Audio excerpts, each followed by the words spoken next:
మనం చేరేద్దాం. Good afternoon అండి. పాత్రికేయ మిత్రులు, సోదరులందరికీ నా నమస్కారాలు. గత 14 సంవత్సరాలుగా మీ అందరికీ నేను దూరంగా ఉన్నాను. ఎందుకు దూరంగా ఉన్నానది ఇందాక వీళ్ళందరం చూసాము. భగవంతుడి దయ వల్ల తప్పుడు కేసులు చట్టం ముందు నిలబడవు. తప్పు చేసుకుని తప్పించుకుని తిరగలేడు. నేను ఎటువంటి తప్పు చేయలేనందువల్ల కోర్టు వారు నిర్దోషిగా నిర్ధారించి నన్ను కేసు నుంచి అక్విటల్ చేశారు. ఇంతమించి నాకు ఎక్కువ మాట్లాడడం రాదండి. Thank you very much. Thank you sir. So మనకి Q&A సెషన్ ఉంది మీడియాతో. ఎస్, చైర్ తీసుకున్నాండి. కాదు, ఇక్కడే ఉండండి సార్, మీరు వేదిక మీదే ఉండండి. మీరు వేదిక మీద ఉంటే అక్కడ నుంచి క్వశ్చన్లు అడుగుతారు వాళ్ళు. ప్రశ్న చైర్ తీసుకున్నాండి పైకి. కాంట్రవర్సీ లేకుండా క్వశ్చన్స్ అడగండి sir. I will tell sir please. Already ఆయన కాంట్రవర్షియల్ ఈ పెయిన్ నుంచి బయటకు వచ్చారు. లేదండి, SIT it will take little time అండి. కూర్చోండి, ప్రాబ్లం లేదు.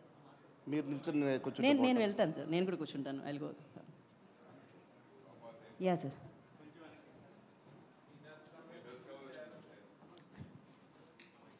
కూర్చోమంటారా?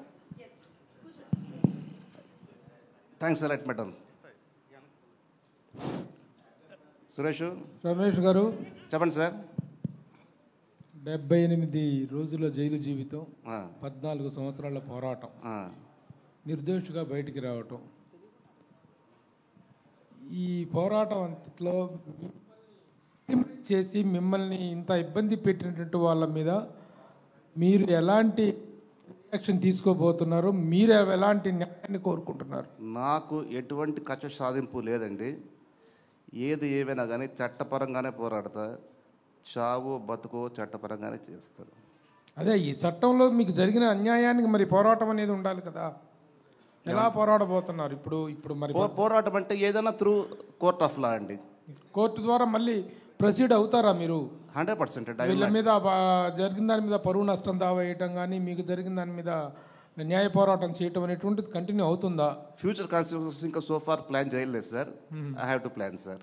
Very good. సరే, నిర్మాతగా మీరు చేసినటువంటి సినిమాలు చాలా పెద్ద పెద్ద స్టార్స్తో చేశారు. అగైన్ ఒక నిర్మాతగా, ఒక ఫైనాన్సర్గా ఎలాంటి మళ్ళీ కమ్బ్యాక్ అనేటువంటిది ఉండబోతుంది? సార్, బేసిక్గా I'm a film financier. Because of my passion I turn to film producer. Financial ఉన్నప్పుడు నేను చూసిన ఎక్స్పీరియన్స్ ఒకటండి, ప్రొడ్యూసర్గా చూసే ఎక్స్పీరియన్స్ ఇంకోటండి. But both are, cinema is a mother.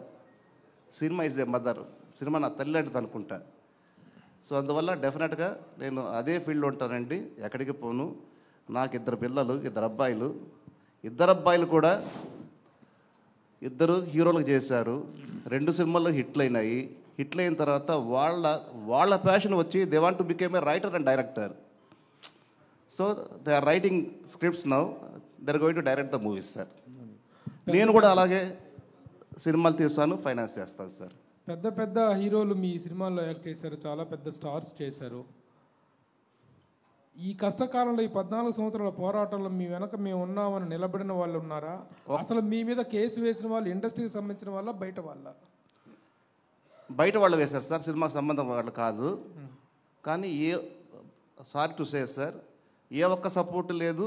కనీసం ఏ ఒక్క phone, Ramesh how are you, బాగున్నావు, ఎలా ఉన్నావా, వాట్ యూజ్ ప్రాబ్లం అని పాపానికి పోలేదు సార్ ఎవరు కూడా. నేను ఒక పర్సన్ అని చెప్పను, ఏ పర్సన్ లేదు సార్. రమేష్ గారు మీ కేసుల గురించి ఆల్రెడీ కోర్టు ఎక్విట్ చేసింది కాబట్టి ఇప్పుడు మాట్లాడడానికి ఏం లేదు. మీ లైఫ్లో ఒక ఫైనాన్షియల్గా స్టార్ట్ అయ్యి చాలా పెద్ద పెద్ద సంస్థలన్నింటికి అప్పట్లో. Sorry, one break sir. నేను కాదు సార్, మా father basically my father is a film financiers. Okay. From 1975. ఆయన దారిలో నేను వచ్చాను సార్. అవునండి, అవును. సో అంతా బాగా జరుగుతున్నప్పుడు మీ లైఫ్లో ఫస్ట్ పెద్ద కుదుపు ఏంటంటే కొమరంపులి, కలేజా. కుదుపు అంటే ఎలా? అంటే ఆ 2 సినిమాలు చాలా ఎక్కువ డిలే అవ్వడం, ఎక్కువ కాస్ట్ ఆఫ్ ప్రొడక్షన్ ఎక్కువ అవడం, ఆ తర్వాత ఆ సినిమా రిజల్ట్ కూడా నెగిటివ్గా రావడం, 2 సినిమాలు కూడా. అసలు ఆ సినిమాలు అంత డిలే అవ్వడానికి కారణం ఏంటి? ఎంత నష్టపోయారు? ఆ 2 సినిమాల మీద ఎంత నష్టపోయారు? ఆ తర్వాత ఆ హీరోల నుంచి వచ్చిన సపోర్ట్ ఏంటి? అంటే లాస్ అయితే జనరల్గా హీరోల సపోర్ట్ ఉంటుంది కదా, అటువంటిది ఏదైనా సపోర్ట్ దొరికిందా మీకు? సార్, ఏదైనా ఒక సినిమా ప్రొడక్షన్ అనేది ఈ రోజుల్లో, అంటే ఒక రాజమౌళి సినిమా, శంకర్ సినిమా 3 ఏళ్ళు 4 ఏళ్ళు అలా పడుతుంటుంది. మొన్న రీసెంట్గా పుష్పట్టు అది 3 ఏళ్ళు చేశారు. అని ఆ రోజు నేను చేసిన రోజుల్లో 3 ఏళ్ళ సినిమా అనేది లేదు సార్. ఆ రోజుకి కొమరంపులి కానీ, కలేజ కానీ, పోకిరి కానీ, ఇంకోటి కానీ ఏదైనా కానీ 6 months 9 months ఆర్ 1 year ఇదే సార్. కానీ దురదృష్టం బ్యాడ్ లక్ ఏమంటే ఇట్స్ మై ఫేట్ 3 సంవత్సరాలు పట్టింది సార్. 3 సంవత్సరాలు అంటే మెయింటెనెన్స్ ఎంత ఉంటుంది అనేది ఒక ప్రొడ్యూసర్కి తెలుస్తుంది సార్. ఎవ్రీథింగ్ రన్ చేయాలి కదా సార్. ఆఫీస్ రన్ చేయాలి, శాలరీస్ రన్ చేయాలి, ఇంట్రెస్ట్ రన్ చేయాలి, అన్నీ పెరిగిపోతాయి కదా. సో ఇంకో క్వశ్చన్ మీరు ఏమన్నారంటే నాకు 2 సినిమాల్లో కూడా 100 కోట్ల నష్టం వచ్చింది సార్. ఇంకో క్వశ్చన్ అడిగారు, నేను మర్చిపోయాను సార్, గుర్తురాదు. హీరోలు సపోర్ట్ చేశారు, ఎటువంటి సపోర్ట్ లేదు. కనీసం అయ్యో పాప అని చెప్పిన పాపానికి కూడా పోలేదు సార్. సార్ ఎందుకు అంత డిలే అయ్యింది? బ్యాడ్ లక్ అన్నారో అసలు ఏ కారణం? బ్యాడ్ లక్ అంటే సార్, కొమరపుల్లి తీస్తున్నప్పుడు పవన్ కళ్యాణ్ గారు ప్రజారాజ్యం పార్టీ పెట్టుకున్నారండి ఆయన. ఓకే. సో దానివల్ల ఎంతో కొంత కొద్దిగా డిలే అయ్యింది. అది వన్ ఆఫ్ ది రీజన్ చెప్పొచ్చు. So many reasons. అలాగే కలేజ్లో కూడా సో మెనీ రీజన్స్ అండి. రమేష్ బాబు గారు సార్ ఇక్కడ సార్ ఎక్కడండి? సార్ అంటే మీరు ఇందాక మీ ఏవిలో చూస్తే అంటే కటకటాల వెనక్కి వెళ్ళారు, కడిగిన ముత్యంలా బయటకు వచ్చారు. యాక్చువల్గా మీరు ఇంతకు ముందు చేసిన సినిమాలన్నీ కూడా పెద్ద పెద్ద సినిమాలు, 2 అంటే ఫైనాన్షియల్గా చేసిన చిన్న సినిమాలు చేశాను, పెద్ద సినిమాలు చేశాను. సినిమాలు అంటే మాకు గుర్తుండే ఈ 2 ఎక్కువ గుర్తున్నాయి కాబట్టి ఇప్పుడు మళ్ళీ బేబీ స్టెప్స్ మళ్ళీ స్టార్ట్ చేసినట్టే కదా ఫస్ట్ నుంచి. అవునండి. సో మరి డైరెక్ట్గా మళ్ళీ పెద్ద సినిమాలకి వెళ్తారా, లేదంటే కంటెంట్ ఓరియంటెడ్ సినిమాలు రాబోతున్నారా? ఎలాంటి సినిమాలు ప్రొడ్యూస్ చేయాలనేది మీ నెక్స్ట్ గోల్? నాకు బేసిక్గా నేను ఇన్ఫ్లుయెన్స్ అయింది త్రివిక్రమరావు గారు, దేవి వరప్రసాద్ గారు. వాళ్ళు పెద్ద సినిమాలు చేసేవాళ్ళు. నాకు సినిమా అంటే ప్యాషన్, చిన్నప్పటి నుంచి పిచ్చ ప్రేమ. ఫైనాన్షియల్గా వచ్చానండి నేను. అండర్ కరెంట్లో సినిమా ప్యాషన్ అని దానివల్లనే టర్న్ అయ్యాను ఈ ప్రొడ్యూసర్ చూడడం వల్ల. దేర్ ఆల్ నాకు ఫ్రెండ్స్, నాకు ఫాదర్స్ లాగా అందరూ కూడా. ఇంకోటి ఏదో అడిగారండి. మీరు నెక్స్ట్ చేసి పెద్ద సినిమాకి వెళ్ళబోతున్నారా డైరెక్ట్గా, లేదంటే కనుక కంటెంట్ ఓరియంటెడ్గా చిన్న ఫస్ట్ నేను అనుకోవడం కంటెంట్ ఓరియంటెడ్ అనుకుంటున్నాను సార్. అది ఉంది బేసిక్గా. పెద్ద సినిమాలు బేసిక్గా ఉన్నాయి సార్. 2 ఉంది. ఆశ ఏది చావలే. అయితే 14 సంవత్సరాలు ఇంత గ్యాప్ వచ్చినా కూడా నేను వేరే ప్రపంచంలో ఉన్నా, చట్ట ప్రపంచంలో ఉన్నా. అయినా కూడా ప్రతిరోజు నిత్యం సినిమా గురించి ఆలోచించేవాడిని. ప్రతిరోజు నిత్యం సురేష్ గుర్తొచ్చేవాడు. అయితే 14 సంవత్సరాలు తర్వాత ఇప్పుడు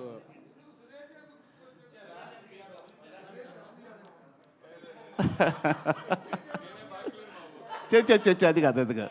నా ఫస్ట్ సినిమా చేసింది పిఆర్ఓ అతనే. తర్వాత మా అబ్బాయి హీరో యాక్ట్ చేసిన సినిమా తెలుగులో రిలీజ్ చేసింది అతనే. నాకేదైనా మంచి మాట్లాడుతూ ఉండేవాడు అతనే. ఎందుకో మరి నాకు ముందు ఇంటరాక్షన్ ఎక్కువ. నాకు అయితే ముందు నుంచి మీకు బాగా అండగా ఉంది సురేష్ గారు, అంతే కదా? అండగా అని చెప్పనండి, నాకు మంచి మిత్రుడు. మంచి మిత్రుడు. అవునండి. రమేష్ సరే, ఇప్పుడు మీరు బయటపడ్డారు, ఓకే, మాకు చాలా ఆనందంగా ఉంది సార్. రమేష్ బాబు గారు ఇప్పుడు విషయం ఏంటంటే మీ మీద అపవాదు వచ్చింది ఇన్ని 14 ఏళ్ళు, ఏదో రాముడు వనవాసం లాగా. వాళ్ళు మీకు జడ్జిమెంట్ కానీ ఇచ్చిన వాళ్ళు కానీ వాళ్ళు ఏమైనా ప్రాయశ్చిత్తంగా మీకు ఏమైనా చెప్పారా? మేము ఇలా నాశనం, మీ కెరీర్ నాశనం అయింది, జడ్జి కానీ లాయర్లు కానీ? అది సార్ చట్టంలో సార్ చాలా మంది తెలియదు ఏమంటే పోలీసు వారికి కేసు పెట్టడం వరకే తెలుసు. ఏం సార్, పెట్టిన తర్వాత దాంట్లో ఏ మటుకు మెరిట్స్ ఉంటే చట్టం ముందు తప్పించుకోలేదు సార్, శిక్ష అనుభవించాల్సిందే. మెరిట్ లేదనుకోండి, సాక్ష్యాధారాలు లేవనుకోండి, కేసును కొట్టేస్తారు.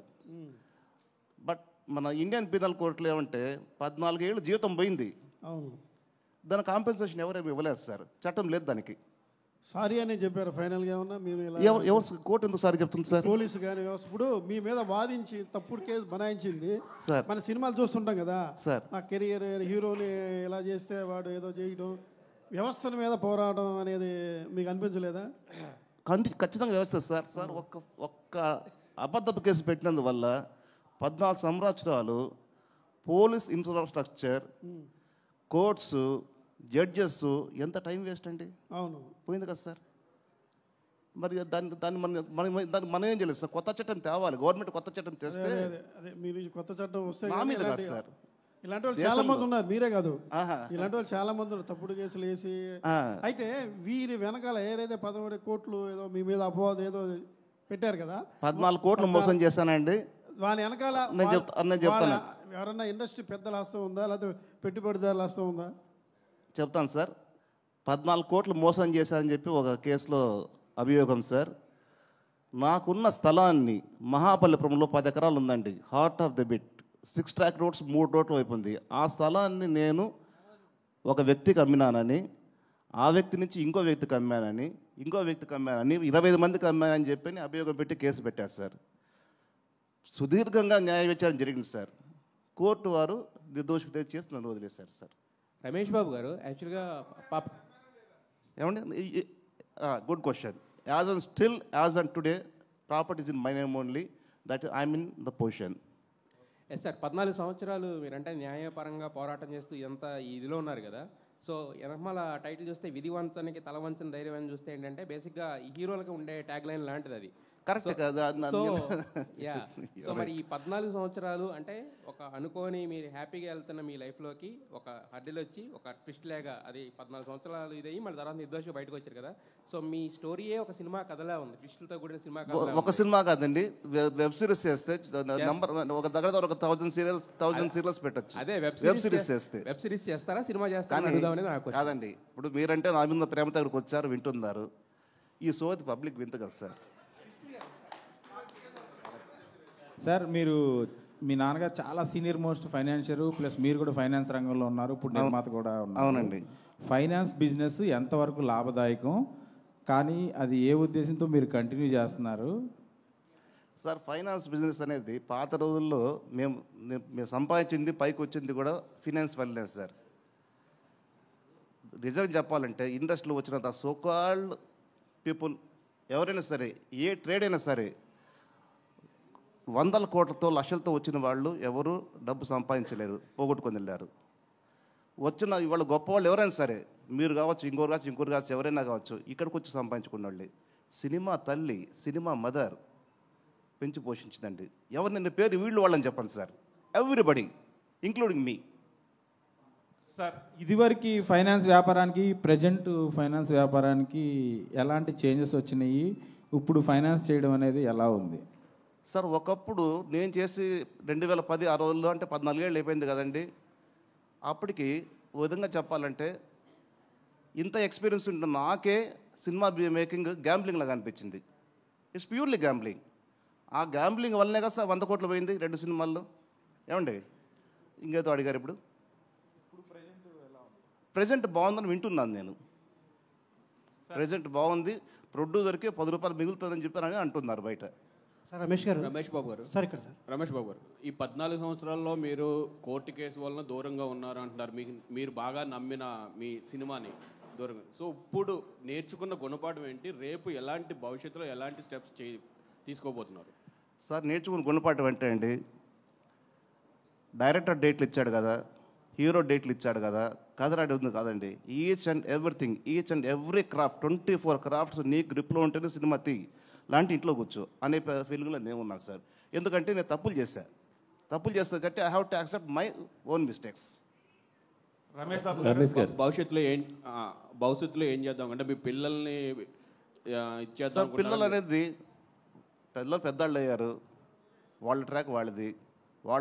యాక్చువల్ నేను వాళ్ళని బతిమలాడాను, అరే బాబు హీరోలు అయ్యారు, హీరో అనేది ప్యూర్లీ గాడ్ గిఫ్ట్.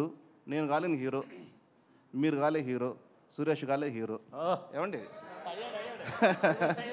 మీరు హీరోలు అయ్యారా సినిమాలు చేయాలంటే వాళ్ళు ఒకటే అన్నారు, daddy hour passion is not hero, we want to become writer and director అన్నారు.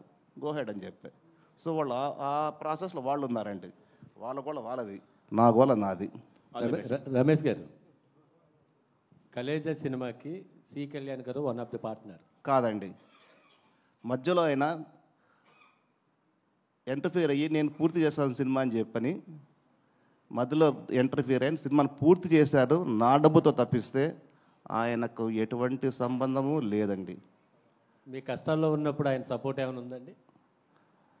కష్టాల్లో ఉన్నప్పుడు నాకు ఒక భగవంతుడి సపోర్ట్ ఉన్నాడు సార్. సార్ సార్ రమేష్ 14 ఏళ్ల తర్వాత రమేష్ గారు మరొక క్వశ్చన్ అండి. మీరు అప్పటికే పెద్ద ఫైనాన్షియర్ కదా, మీరు జైలుకి వెళ్ళేటప్పటికి మీకు చాలామంది డబ్బులు ఇవ్వాల్సి వచ్చు, ప్రొడ్యూసర్లు ఉంటారు, వాళ్ళందరూ ఇచ్చారా, ఎగ్గొట్టేశారా? నేను ఎక్కడ కాంట్రవర్సీ క్వశ్చన్స్ వద్దన్నా కదండి. కాదు సార్, అప్పటికి అంటే ఈయన వెళ్ళాడు కదా ఇంకా అడగడలే అని చెప్పి చాలామంది అలా కొన్ని జరిగినాయి సార్. వాళ్ళ పేర్లు ఏం చెప్పొద్దు కానండి, ఉన్నది ఉన్నది సార్. సార్ రమేష్ గారు ఇక్కడ సార్. సార్ ఎదురు సార్ ఆపోజిట్ ఎక్కడ కనపట్లేదండి. సార్ సార్ మీరు ఇంతకుముందు సినిమా అంటే ఒక గ్యామ్లింగ్ అని మీరే చెప్పారు. సేమ్ టైం 14 ఏళ్ల నుంచి మీరు జైల్లో ఉన్నప్పుడు కానీ మీరు ఇండస్ట్రీ దూరంగా ఉన్నప్పుడు ఎవ్వరు ఒక కాల్ కూడా చేయలేదని చెప్పారు. మీరు అలాంటి ఇండస్ట్రీలోనే మళ్ళీ కొనసాగాలనుకుంటున్నారు ఎందుకు? అదే ఇందాక మీరు సినిమాలు ఎటువంటి సినిమాలు చేయబోతున్నా అన్నారు.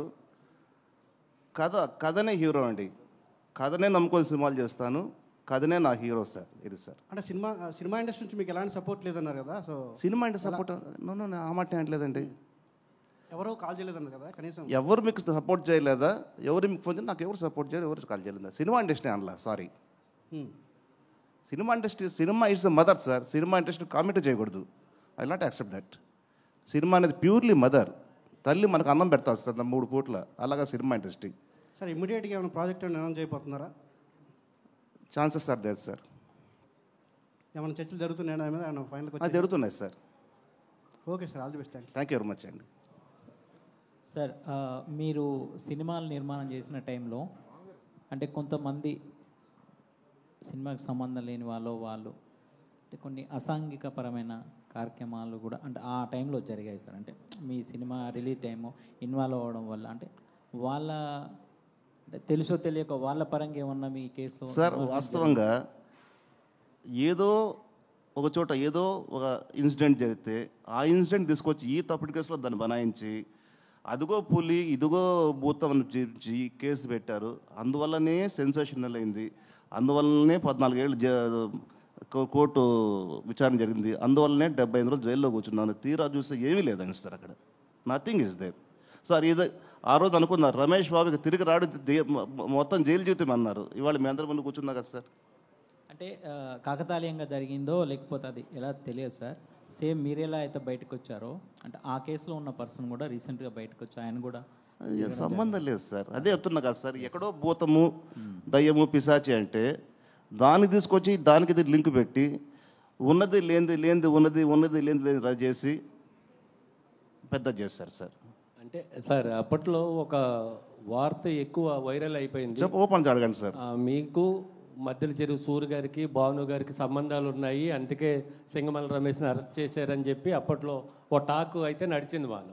సార్ మద్దెల సూరి సొంత ఊరు, నా ఊరు ఒకటే ఊరు. మద్దెల చెరువు సూరి వాళ్ళ నాన్నగారు మా నాన్నగారు క్లాస్మేట్స్. ఒకటే ఊరు, వాళ్ళ పరిచయం లేకుండా ఎలా ఉంటుంది సార్?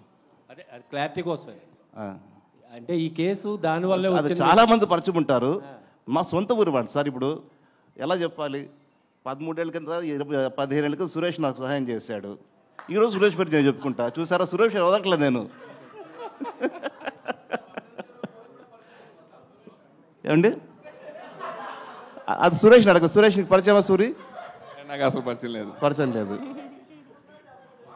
నాకు మీకు తప్ప ఎవరో తెలియదు నాకు. ఇప్పుడు సరే, మనకి ఒక జన్మ దేవుడు ఎలాగ పుట్టిస్తాడో దేవుడికి తెలుసు. ప్లస్ ఇదంతా ఒకటి రాసి పెట్టుంటే ఎలా రాసి పెట్టుంటే అలా జరుగుతుంది అనుకుంటాం కదా. ఒక్క నిమిషం సురేష్ బాబు. ఏది జరగాల అది జరిగి తీరుద్ది. నువ్వు తల కింద తపస్సు చేసినా ఆగదు. నీకు ఇది జరగాల జరుగుతుంది. You have to face. ఆ ఫేస్ చేసేదే 14 ఏళ్ళు నేను ఫేస్ చేసింది. అదే అలా జరిగింది కాబట్టి సరే మీరు అలా వెళ్ళొచ్చారు. ఎందుకు మళ్ళీ దాన్ని గతాన్ని మీరు ఇప్పుడు తవ్వుకోవాల్సిన అవసరం ఎందుకు వచ్చింది? ఇప్పుడు ఇన్వెస్ట్మెంట్ పెట్టాల్సి వచ్చిందంటే అలాగంటారా? జరిగిపోయింది. Good question, very good question Suresh గారు. 14 సంవత్సరాలకు ఉన్నది లేనిది ఉన్నదని చెప్పని సినిమా ఇండస్ట్రీలో తీవ్ర చర్చ. ఏదేదో అనుకున్నారు, అది ఏది కాదు, అంత హంబక్ అని చెప్పుకోవడం కోసం ఈ ప్రెస్ మీట్ బాబు. ఓకే సరే. ఇదివరకు ఫైనాన్సర్స్ అంటే నిర్మాతలు నిజంగా పెట్టుబడి అవసరంలా. ముందు 4-5 సినిమాలు తీస్తే కొబ్బరిగా కొడితే చాలు. ఫైనాన్సర్సే క్యూ కట్టేవారు. నాన్నగారి దగ్గర నుంచి జరిగింది. నాన్నగారు కూడా అలాగే సెలెక్ట్ చేసుకున్నారు. ఈ సినిమాకి మనం నెక్స్ట్ ఇస్తాం, ఈ సినిమాకి ₹2 ఇస్తాం, ఈ సినిమాకి ₹2 ఇస్తాం, అలా ఫైనాన్సర్ డిసైడ్ చేశారు. అట్లా ఉండేది. ఇప్పుడు మొత్తం మారిపోయింది. ఎలా ఏం మారిందంటారు? ఇప్పుడు చాలా వరకు ఇప్పుడు ఫైనాన్సర్స్ ఇవ్వాలంటే ఇదివరకు ఓన్లీ మాట మీద ఇచ్చేవారు. తర్వాత నోటుగా వచ్చింది, తర్వాత సినిమాగా వచ్చింది. ఇప్పుడు ఫైనాన్స్ ఇవ్వాలంటే మాట లేదు, నోటు లేదు, సినిమా లేదు. నీకు ల్యాండ్ ఏదైనా ఉంటే లేదా కొలాటరల్ ఉంటే అవి పెట్టుకునే మాత్రం ఇస్తా. సినిమాని నమ్మి ఎవరు ఫైనాన్స్ చేయట్లా. లేదండి, లేదు. చాలా తక్కువ మంది.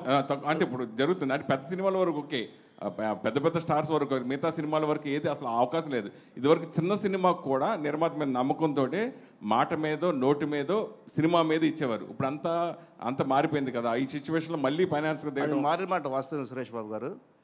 నేను సురేష్ వర్మ, మీరు డైరెక్టర్ పేరు తెలుసు, నాకు మంచి మిత్రుడు. శంభు అని సినిమా తీశాడు.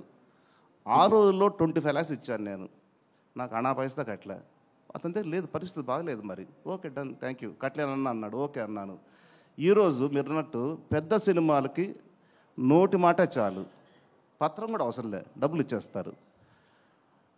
ఇక పెద్ద సినిమాలు అంటే వాళ్ళకేంటి, గ్యారంటీగా సినిమా రిలీజ్ అవుతుంది, ఆ రిలీజ్కి డబ్బులు ఖచ్చితంగా వస్తాయి అనే ధైర్యంతో చేస్తారు. అది పెద్ద సినిమా. ఇంకా చిన్న సినిమాలు అనుకోండి, రిలీజ్ అవ్వకపోతే డబ్బు పోద్ది కదా, ఫైనాన్షియల్ డబ్బు. అంటే నేను అలా చేయలేదండి. అందుకు నాకు ఆ ప్రాపర్టీ ఇస్తారు, ఏ ప్రాపర్టీ ఇస్తారు అడుగుతున్నారేమో నేను అనుకుంటున్నాను. మీరు అడిగిన ప్రశ్నకు సమాధానం అది. నేను ఎప్పుడు అలా చేయలేదు సార్. అదే ఇదివరకు మీరు ఫైనాన్స్ చేసినప్పుడు కానీ నాన్నగారు ఫైనాన్స్ అప్పుడు వేరు ఇప్పుడు వేరు. ఇప్పుడు ఏంటంటే 100 కోట్లు. ఇప్పుడు ఇదివరకు అయితే ఇప్పుడు మీరు సపోజ్ అప్పుడంటే నాకు తెలిసి ఒక పవన్ కళ్యాణ్ సినిమా అంటే 10 కోట్లు. అవును. ఇది 2010 నేను చేసినంత వరకు కూడా. మహేష్ బాబు అంటే 10-12 కోట్లు. ఇవాళ 200 కోట్లు 300 కోట్లు ఫైనాన్స్. సంబంధం లేకుండా పోయిందండి. కానీ ఇది ఈరోజు కూడా చెప్తానండి, ఇట్స్ ప్యూర్లీ గ్యాంబ్లింగ్. ఏదైనా ఏ బిజినెస్ అయినా గ్యాంబ్లింగే కదా. ఇది గ్యాంబ్లింగ్ అండి. గ్యాంబ్లింగ్ ఇది రెండు ఒకటి. ఈ టైంలో నేను ఫైనాన్స్ చేస్తానని మళ్ళీ మీరు ప్రొడక్షన్ రావడని ఆ కోరిక దాంతవరకు కరెక్ట్ అనుకుంటున్నారు సార్. పాములు పట్టేవాడు పాము కాటేస్తుందని తెలుసు, వాడు వేట పోక తప్పదు, పోతాడు, కాటేస్తే మందు పూసుకుంటాడు, మళ్ళీ ఇంటికి వస్తాడు. వ్యాపారం అది కదా సార్. సురేష్ నాకు ఫైనాన్స్ చేస్తాడేమో తెలియదు మరి. రమేష్ గారు ఇక్కడ చెప్పండి సార్. మీరు ఎన్నో శుక్రవారం సినిమాలు రిలీజ్ అవ్వడానికి చాలా హెల్ప్ చేశారు. ఏమండి ఇంకోసారి గట్టిగా చెప్పరా? ఎన్నో శుక్రవారాలకి సినిమాలు రిలీజ్ అవ్వడానికి మీరు కీలక పాత్ర పోషించారు మీ ఫైనాన్స్ దాంతో. సో మీ రిజల్ట్ కూడా శుక్రవారం వచ్చింది, జనవరి 31. సో నెక్స్ట్ ఫ్రైడేస్ నుంచి ఎప్పటి నుంచి అన్నా ఇప్పుడు మీ నెక్స్ట్ ఫ్యూచర్ ఏంటి అని చాలామంది అడిగారు. మీరు కొన్ని సినిమాలు అనౌన్స్ చేస్తానని చెప్పి కూడా చెప్పారు. అయితే ఇప్పుడు ప్రజెంట్ సినిమా మీరు అన్నట్టు ప్రొడక్షన్లోనే చాలా మార్పులు వచ్చాయి. ఇప్పుడు మీ అబ్బాయిలు మీరు రైటర్ అండ్ డైరెక్టర్స్గా ఇంట్రడ్యూస్ చేయాలనుకున్నా కూడా ఫిల్మ్ మేకింగ్ ప్రాసెస్ కానీ నేను మేక్ చేయాలండి. నేనైనా మేక్ చేయొచ్చు, వాళ్ళు బయట ప్రొడ్యూసర్ చేసుకోవచ్చు. అది so for not decided. But మీరు ఇప్పుడు తీసుకునే జాగ్రత్తలు ఏమిటి ప్రజెంట్ సినారియోలో? అట్ ద సేమ్ టైం మీరు ఇన్నాళ్ళు ఈ 14 ఏళ్ళు దూరంగా ఉన్నారు, అంతా ఓకే ఫైన్. ఇప్పుడు మీరు బయటకు వచ్చారు, దీని తర్వాత నుంచి మీ నెక్స్ట్ ప్రాసెస్ ఎలా ఉంటుంది? తీసుకొని జాగ్రత్తలు ఏమిటా సార్? ఇందాక కూడా చెప్పాను, కథే సినిమాకి hero sir. First location hunting దగ్గర నుంచి ప్రతిదీ ప్రొడ్యూసర్ క్షుణ్ణంగా ఇన్వాల్వ్మెంట్ ఉండాలి.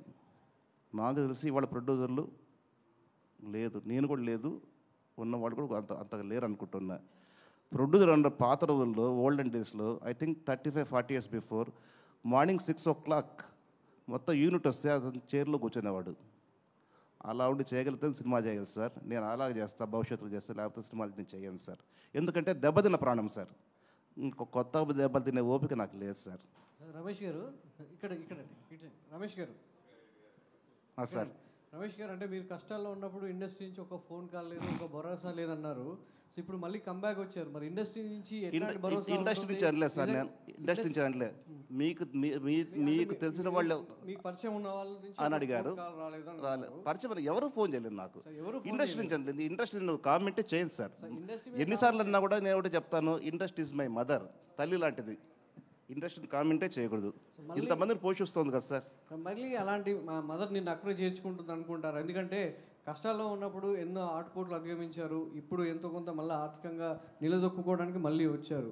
మరి ఎట్లాంటి ప్రోత్సాహం మీకు లభిస్తుంది అనేది మీ ఆశాభావం? 200% తల్లి సార్. తల్లి ఖచ్చితంగా దగ్గర తీసుకుంటుంది సార్. తల్లి కాదని చెప్పేదని చెప్పండి, మదర్ తల్లి ప్రేమ చెప్పండి సార్. రమేష్ గారు అమ్మా. హాయ్, దిస్ ఈజ్ రాణి అండి. అమ్మా సార్, 14 సంవత్సరాలు అంటే not an easy thing.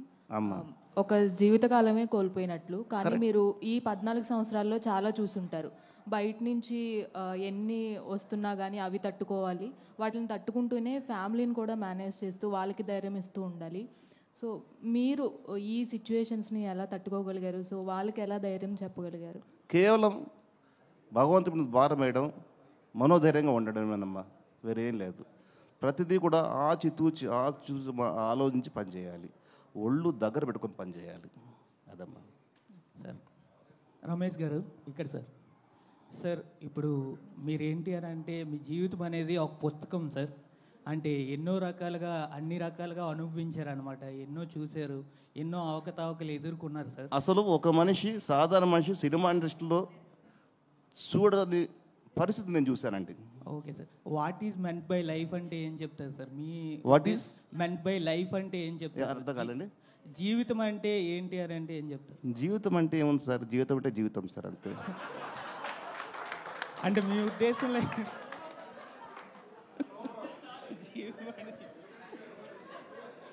Okay Ramesh గారు సార్, నా పేరు రాజా సార్, ఐడ్రీమ్ నుంచి. సార్ మీ జీవితంలో జరిగింది ఏదో జరిగిపోయింది, చాలా కష్టపడి మీరు బయటకు వచ్చేసారు. సో దాని గురించి కామెంట్ చేయట్లేదు. ఇండస్ట్రీకి ఇప్పుడు మీరు ఇచ్చే కాల్ ఏంటి అంటే మేకర్స్కి కానీ డైరెక్టర్లకు కానీ హీరోలకు కానీ ఎలాంటి ఒక క్లియర్ కాల్ ఇవ్వబోతున్నారు? నేను సిద్ధంగా ఉన్నాను, ఈ ప్రాజెక్టుకి నేను సిద్ధంగా ఉన్నాను, నన్ను అప్రోచ్ అవ్వండి, ఎలాంటి ఒక క్లియర్ కాల్ మీరు ఇవ్వబోతున్నారు? నేనంటే చెప్పేది ఓన్లీ ఫర్ డైరెక్టర్స్ చెప్పేది ఏమిటి సార్, అది నువ్వు సొంత సినిమా తీసినా బయట ప్రొడ్యూసర్ సినిమా తీసినా కానీ ప్రతి రూపాయి 100 రూపాయలు అనుకొని చెప్పి కష్టపడి ఆలోచించి సినిమా డైరెక్ట్ చేయగలిగితే సినిమాకు కాస్ట్ 50% తగ్గుతుంది సార్. అది నా ఎక్స్పీరియన్స్ సార్. మిమ్మల్ని అప్రోచ్ అయ్యే మేకర్స్కి అంటే మిమ్మల్ని ఎవరైనా మేకర్స్ అప్రోచ్ అవ్వాలంటే మీరు ఎలా రెడీగా ఉన్నాను, నేను ఈ ప్రాజెక్టులకు రెడీగా ఉన్నాను అని ఏం చెప్తారో అంటున్నాను. కథ సార్, ఫస్ట్ మంచి కథ ఉంటే మిమ్మల్ని అప్రోచ్ అవ్వచ్చు, అంతే sir. Sir Ramesh, next projects ఏమన్నా ఇప్పటికి ఫైనల్ అయి ఉన్నాయి సార్? సోఫర్ మా పిల్లలు నాలుగు రెడీ అయినాయి సార్, బయట కూడా వింటున్నాను. ఓకే, మీకు తెలియదు ఉంది ఏది జరగక ముందని మనం చెప్పలేం కదా సార్, జరగాల్సిందే జరుగుతుంది అన్నమాట. All the best sir. Thank you very much sir. Sir Ramesh గారు లాస్ట్ క్వశ్చన్ సార్. సార్ నమస్తే. నమస్తే సార్. సార్ ఇందాక మాట్లాడుతూ బడ్జెట్ విషయం గురించి కూడా మీరు టచ్ చేశారు. అంటే ఇదివరకు బడ్జెట్ ఇప్పుడు బడ్జెట్ చాలా పెరిగిపోయిందని చెప్పి. బట్ మీ అప్కమింగ్ మూవీస్కి ఏమన్నా బడ్జెట్ లిమిట్ పెట్టుకున్నారా? ఇంతలోనే మన సినిమా సార్ చేయాలి? నేను చెప్తాను సార్, బడ్జెట్ అనేది జాగ్రత్తగా ప్లాన్ చేసి ఇల్లు కట్టాలనుకుంటారు సార్. మీకు ఒక స్థలం ఉంటుంది, ఇంతలో కట్టాలనుకుంటారు, అది ప్లాన్. అది ఒక విధంగా అది మీ చేతుల్లో ఉంది, సినిమా మన చేతుల్లో లేదు. అది sir. Thank you sir. Thank you media for your questions. Thank you so much. Thank you very much. So అందరికీ నమస్కారం అండి. థ్యాంక్ యూ రమేష్ బాబు గారు, థ్యాంక్ యూ సో మచ్.